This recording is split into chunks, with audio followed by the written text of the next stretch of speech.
त्वमेकमीशं पुरुषं पुराणं प्राणेश्वरं रामो अनन्तयोगं नमामि सर्वान्तरसन्निविष्टं प्रचेतसं ब्रह्ममयं पवित्रं।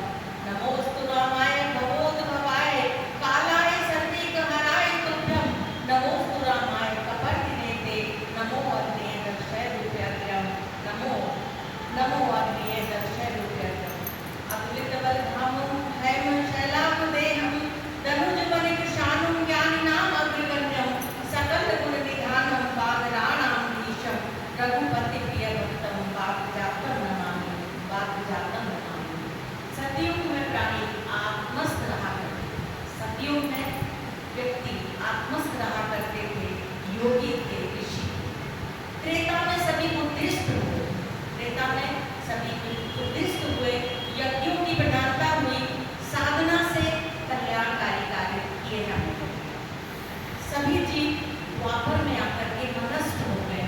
श्री कृष्ण ने खूब लीलाएं की और कलयुग में सभी प्राणी शरीरस्थ हो गए। आप देख रहे हैं कितने चिकित्सालय, पहले इतने चिकित्सालय नहीं हुआ करते थे, लोग रोगी नहीं हुआ करते थे, साधना में रहते थे, तपस्या करते थे और स्वस्थ जीवन बिताते थे। तो इस तरह से आज राम के नाम की भारतीय संस्कृति की पूर्ण प्रतिष्ठा के लिए भगवान श्री राम ने जो आचरण किया है, श्री राम के चरित्र को आत्मसात करने की आज महती आवश्यकता है। रामायण केंद्र चिकाई सागर की शुरुआत 2 महीने पहले हुई है और अभी 6 फरवरी को हमने स्थापना दिवस मनाया है। और इस स्थापना दिवस में हमारे संस्कृति विभाग के पूर्व सचिव मनोज श्रीवास्तव जी आए थे और रामायण केंद्र भोपाल के जो निदेशक हैं श्री डॉक्टर राजेश श्रीवास्तव जी वो भी आए थे और उन्होंने विधिवत रामायण केंद्र सागर की स्थापना की। मैं चाहती हूँ कि सागर नगर में जगह जगह जितने भी स्थान हैं, जितने भी क्षेत्र हैं, वहाँ पर रामायण केंद्र के प्रतिनिधि हों, संयोजक हों, जो मासिक गोष्ठियाँ करके हमारी जो युवा पीढ़ी की बात शशि जी ने की है, उस युवा पीढ़ी को जब तक हम अपनी युवा पीढ़ी को साथ में नहीं लेंगे तब तक मुझे नहीं लगता कि हम कुछ कर पाएंगे। क्योंकि आज हम सीख रहे हैं, मैं भी अपने आप को विद्यार्थी मानती हूँ, क्योंकि जो कुछ धर्म ग्रंथों में लिखा हुआ है उन सबका ज्ञान हम में से मुझे लगता है पूर्णता के रूप में किसी को भी नहीं।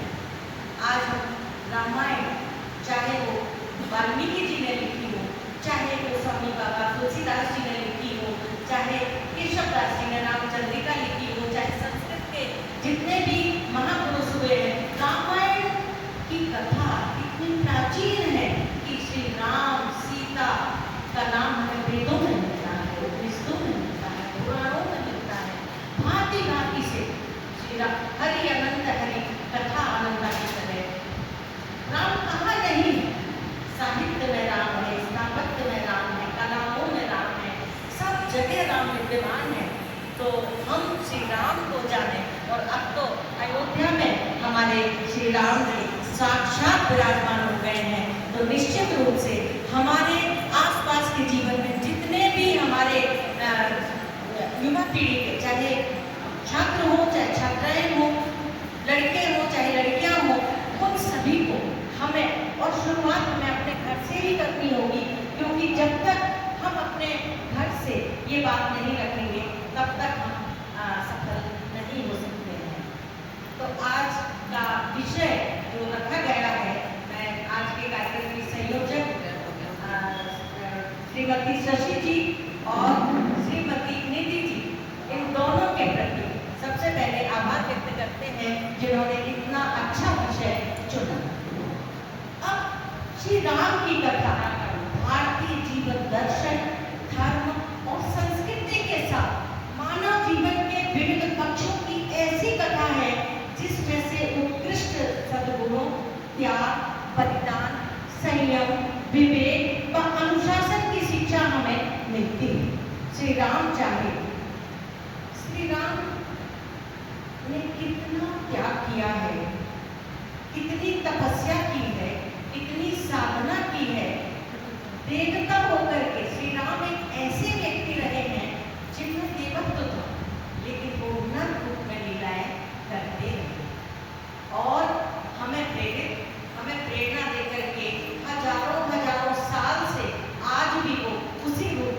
जीवंत है।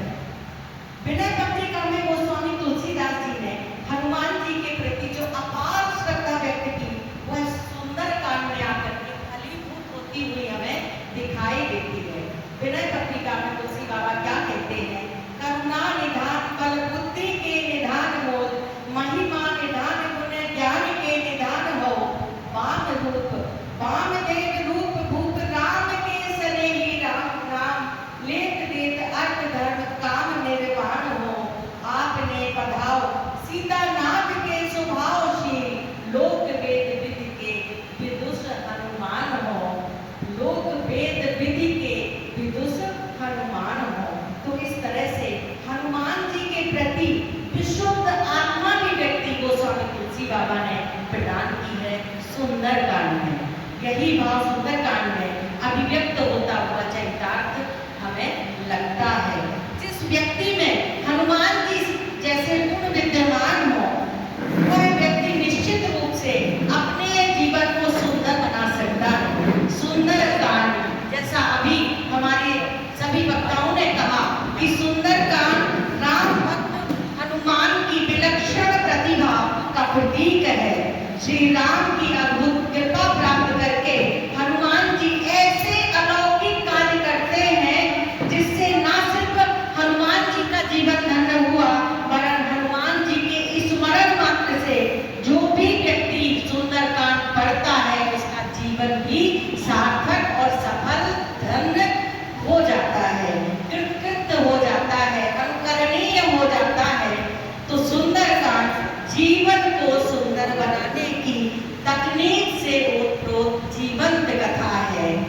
समुद्र लांघना, सीता जी की खोज करना, रावण का प्रलोभन और सीता जी का तृणीकरण। तृणधरी होठ कहत नय देही, आप सब ने पढ़ा है। तो सुंदर कांड में ये सारी बातें हैं। किष्किंधा से चलकर के सीता की खोज में लंका पहुंचने का उपक्रम आप देखिए कितने अद्भुत ढंग से गोस्वामी बाबा ने और महर्षि वाल्मीकि जी ने रामायण और रामचरितमानस में व्यक्त किया है। रामायण का में भी 5वां अध्याय जो है वो भी सुंदर कांड है, और रामचरितमानस में तुलसी बाबा ने सुंदर कांड है।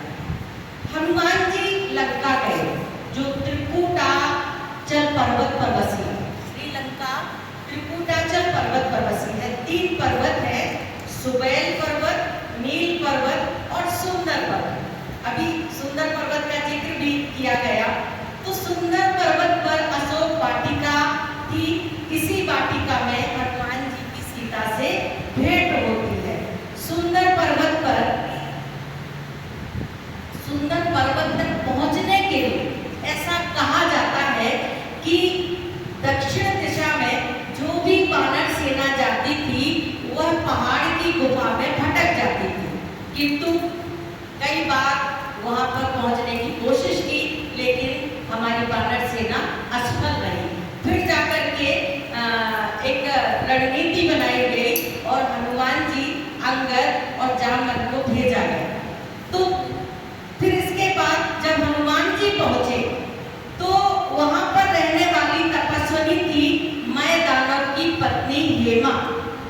हेमा की सखी को जब हनुमान मिले, तो हनुमान जी ने से कहा कि तुम आंख बंद कर लो, तो हम तुम्हें सीता जी की का पता बता देंगे। तो इस तरह से हनुमान जी ने जब आंख बंद की, तो उसने अपनी तपस्या के बल से इन्हें रामेश्वरम के निकट समुद्र तट तक पहुंचा दिया। यहाँ पर जटायु के बड़े भाई संपाति द्वारा सीता जी का स्पष्ट पता भी हनुमान जी को चला। संपाति ने हनुमान जी को सीता का पता बताया था कि लंका में सीता जी मिलेंगी। अब यहाँ पर सीता जी मिलेंगी, तो जामवंत जी कहते हैं हनुमान जी से कि कवन सो काज कठिन जग माही, जो नहीं होए तात तुम पाही।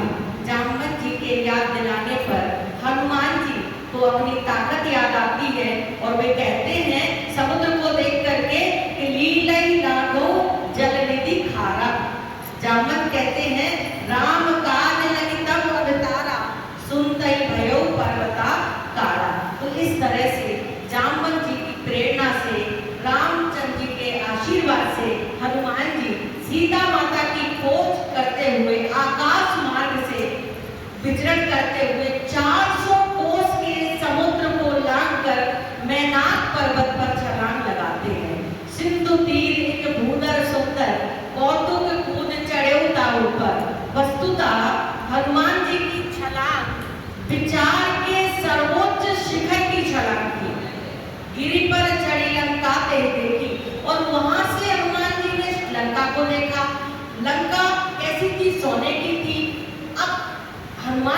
कहा कि हमारी माता सीता इस स्वर्ण मृग के माध्यम से तो चली गई, तो सोने की लंका देख करके हनुमान जी के मन में वैराग्य जागृत हुआ।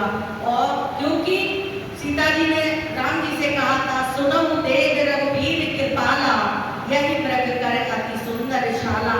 सीता जी सोने के मृग द्वारा ही चली गई थी। वैराग्य व आत्मविश्वास के बल से हनुमान जी लंकापुरी जैसी सोने की लंका में प्रवेश करते हैं। अनंत बाधाओं को पार करते हुए उन्हें एक भवन एक पुनि दीख सुहावा, हरि मंदिर तहाँ भिन्न बनावा। राम नाम से अंकित उन्हें एक घर दिखाई देता है। विभीषण जी मिलते हैं, विभीषण से ये बातचीत करते हैं, मित्रता होती है। फिर हनुमान जी कहते हैं, मंदिर महुना दीख वैदेही। ये मंदिर तो है लेकिन यहाँ पर वैदेही नहीं दिखाई दे रही है। जब कहीं सीता के दर्शन नहीं होते हैं तो हनुमान जी विभीषण से पूछते हैं कि हमारी माता सीता कहाँ है। विभीषण हनुमान जी को सारी युक्ति बताते हैं। विभीषण द्वारा बताई हुई युक्ति को हनुमान जी न सिर्फ सुनते हैं वरन अपनी प्रत्युत्पन्न मतित्व से, बुद्धि से राक्षसियों से घिरी हुई सीता के दर्शन करते हैं। और जब सीता जी को उन्होंने दयनीय दशा में देखा तो वो देख के बहुत दुखी हुए। कृष्ण तनु शीस जटाई विवेकी, जपति हृदय रघुपति गुण श्रेणी, निज पद नयन दिए मन, राम पद कमल दीन, लीन परम दुखी बा पवन सुत, देखी जानकी दीन। तो इस तरह से रावण द्वारा सीता माता को बहुत त्रास देना, डराना, धमकाना, मास दिवस मोह कहा न माना। रावण कहते हैं सीता जी से कि मास दिवस मोह कहा न माना, तौ मैं कारव मारवी काड़ी कृपाणा। रावण के जाते ही इस तरह से सीता से बोल करके रावण चले जाते हैं और रावण के जाते ही हनुमान जी सीता माता से बातचीत करते हैं, संभाषण करते हैं। अब यहाँ देखिए माता सीता से संभाषण किस भाषा में हो रहा है? बिल्कुल सामान्य भाषा में हो रहा है। जबकि हनुमान जी चाहते तो संस्कृत में बोल सकते थे, लेकिन वो इसलिए नहीं कि कहीं सीता माता डर ना जाए कि ये कौन हमारे सामने आ गया है। तो भक्त वत्सला माँ के सानिध्य को प्राप्त करके हनुमान जी सीता माता को मुद्रिका देते हैं, मुट्ठी देते हैं। मुद्रिका पा करके सीता जी बहुत खुश हो जाती हैं और खुश होकर के उनको बोलती हैं कि जाओ तुम जो है ना ये अशोक वाटिका में जो फल फ्रूट है उनको खाओ। और इस तरह से हनुमान जी अशोक वाटिका को उजाड़ते हैं, नगर के प्रमुख भागों को ध्वस्त करते हैं और निडरता पूर्वक रावण की सभा में पहुंचते हैं, उचित परामर्श देते हैं। मेघनाथ द्वारा बंधन युक्त करने पर, पूंछ में आग लगने पर स्वर्णमयी लंका को भस्मीभूत कर देते हैं। सीता माता से चूड़ामणि लेते हैं और आशीष प्राप्त करके श्री राम से सीता का संपूर्ण वृत्तांत विस्तार से बताते हैं और श्री राम की कृपा प्राप्त करते हैं। तो इस तरह से सुंदरकांड में सीता माता की असाधारण सहन शक्ति, संयम, विवेक, निर्भयता, चरित्र बल, शील स्वभाव, नारीत्व का चरमोत्कर्ष, जीवन का श्रेष्ठ आदर्श, राम के प्रति अनन्य भक्ति स्तुत है। सीता जी सभी सुखों का त्याग कर शरीर का ध्यान न रखते हुए श्री राम के चरणों में दिन रात ध्यानाकृष्ट रहती हैं। सुंदरकांड में हनुमान जी का व सीता जी का जो संवाद है वो अत्यंत मनोरम बन पड़ा है। तो इस तरह से हनुमान जी द्वारा श्री राम की मार्मिक कथा सुनकर सीता जी का दुख दूर होता है। इसीलिए इस अध्याय का, इस कांड का नाम भी सुंदरकांड पड़ा। जब हनुमान जी रामचंद्र जी के पास पहुंचते हैं, रामचंद्र को वरने लागा